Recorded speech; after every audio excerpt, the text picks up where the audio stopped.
మరి ఇంత ఆప్యాయతగా ఉండి అసలు ఎక్కడొచ్చింది సార్ ఫాల్ట్? ఏదో ప్రాబ్లమ్ వచ్చినట్టుంది ఆయన అంటే 'ఎన్టీ రామారావు' గారితో కొద్దిగా విభేదించారు కృష్ణ గారు అనేసి అప్పుడు ఉండేదన్నమాట. ఉంటాయి చిన్న చిన్న అభిప్రాయ భేదాలు. ఆంధ్ర అసోసియేషను అన్నయ్య సపోర్ట్ చేశారు కృష్ణ గారు. హ్మ్. ఆయన హైదరాబాద్లో ఇవన్నీ ఎస్టాబ్లిష్మెంట్స్ ఉన్నాయి ఆయనకి. అవును. తొందరపడి అనౌన్స్ చేశాడు అనేది ఆయన ఫీలింగు.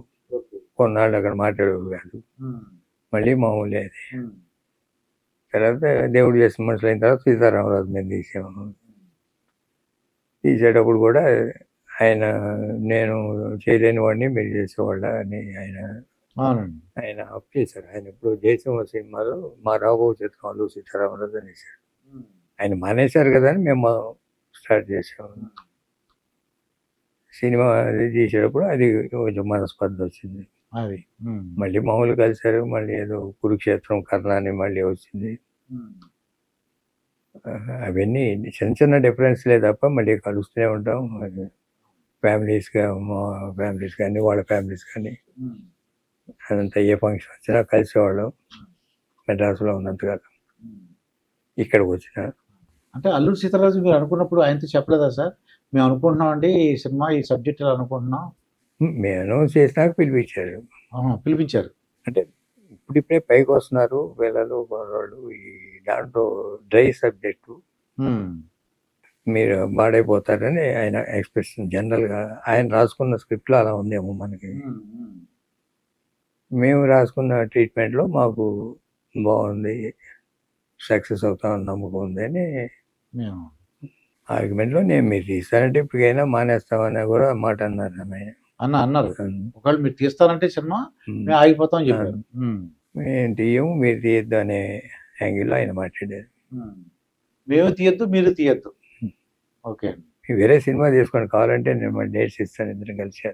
కానీ ఈయన ధైర్యంగా తీశారండి. అంటే నమ్మిన సబ్జెక్ట్ కాబట్టి చాలా బావుంటదండి సినిమా అంతా. అది అండర్ ఫిల్మ్గా చిరస్థాయిగా ఒక సినిమా ఉండాలనే యాంగిల్లో హ్మ్. అది ప్లాన్ చేసాం. అది డ్రై సబ్జెక్టే, రొమాన్స్ లేదు. విలన్స్ ఉండరండి, ఫైటింగ్లు ఉండవు. ఏవో మామూలుగా బ్రిటిష్ వాళ్ళకి మనకి ఫైటింగ్స్ ఉంటాయి. ముందు రిస్క్ అనే తీసాం తీయటం.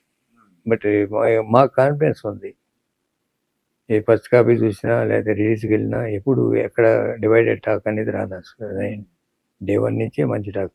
అప్పుడే సినిమా స్కోప్ ఏదో వచ్చినట్టుంది సార్. సినిమా స్కోప్ అదే అందరి సినిమా కనుక అన్ని అంగులు పెట్టాలని. ఇక అన్ని అంగులు అంటే సినిమా స్కోప్ చేద్దామని విఎస్ఆర్ స్వామి గారు బాంబే వెళ్ళి మాల్ పిక్చర్స్ వాళ్ళు అప్పటికి పకీజా సినిమా తీశారు. వాళ్ళ దగ్గర లెన్సులు కొనుక్కొని తీసుకొచ్చాం. ఎలి ప్రసాద్ గారు బాంబేలో ఉన్నాడు అప్పుడు. ఓకే అండి.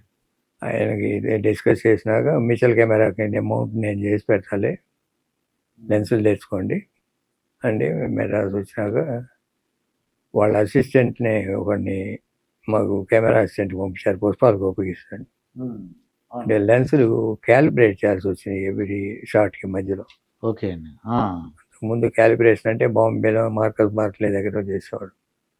ఇప్పటిలాగా డిజిటల్ లెన్సులు లేవు కదా, అవి షేక్ అవుతుంటే మౌంట్ చేయాల్సి ముందే టెస్ట్ చేసుకోవాలి.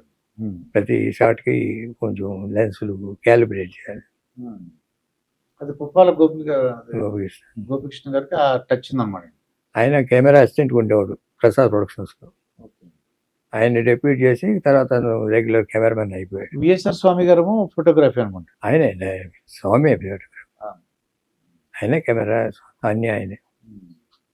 అంటే కొంత డైరెక్టర్ గారు ఏదో ఇబ్బంది అయ్యి మళ్ళీ కృష్ణ గారే డైరెక్షన్ చేస్తారని చెప్తుంటారండి జనాలు. ఇవన్నీ ఉంది. ఆయన ఓపెనింగ్ రోజే హాస్పిటల్ అడ్మిట్ అయ్యాడు డైరెక్టర్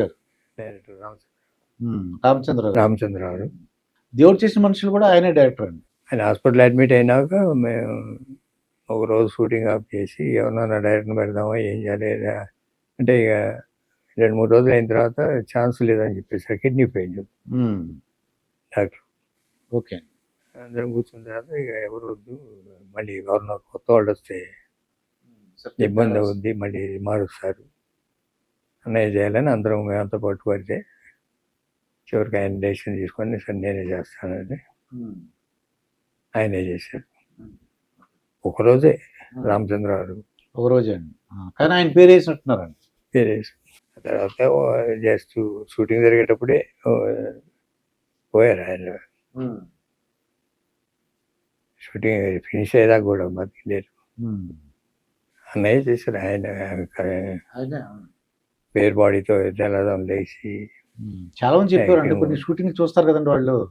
చూసినప్పుడు చెప్పారు కృష్ణ గారే డైరెక్ట్ చేశారు దాన్ని మేము చూసినప్పుడు అని అనేవారండి ప్రతి వాళ్ళు. ఆయనే ఇప్పుడంటే టీవీలో వచ్చింది కాబట్టి ఎవరెవరు ఏం చేస్తున్నా అన్ని మనకు తెలిసేది. అప్పుడు ఏంటంటే ఓన్లీ మాకు ఒక పత్రిక వచ్చేది Right. విజయ్ చిత్ర అనేటువంటి దాంట్లో చూసేవాళ్ళు అన్నమాట. అదే వచ్చినాక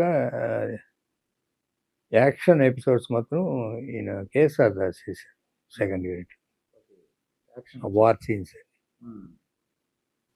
కేఎస్ఆర్ దాస్ గారు అది సెకండ్ యూనిట్ కాబట్టి. సెకండ్ యూనిట్ డైరెక్టర్ అని ఆయన పేరు వేసి, అంటే వార్ సీన్స్ అన్ని కూడా అవునండి. కొంచెం యాక్షన్ డైరెక్టర్. ఆయన ఎడిటర్ డైరెక్టర్ అప్పుడు. మరి మోసగాడు చేసి ఉన్నారు. అన్నయ్యతో చాలా సినిమాలు చేశారు. ఆయన సర్వీసెస్ దానికి వాడుకున్నాం.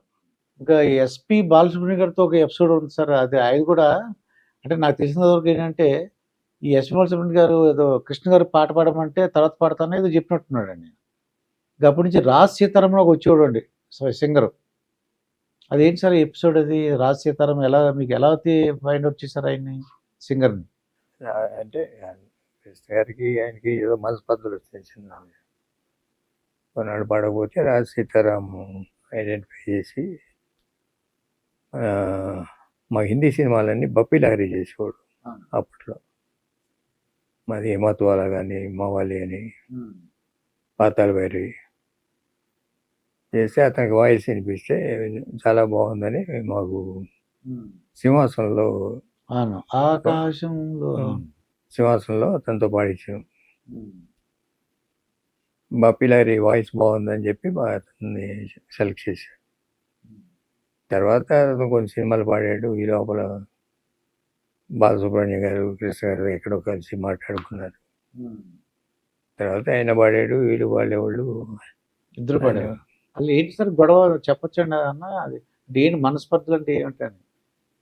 అంటే ఒక్కడు ఏదన్నా కాల్ సీట్ ఇవ్వకపోవటం ఇట్లాంటిది ఏమన్నా ఉంది అంతే.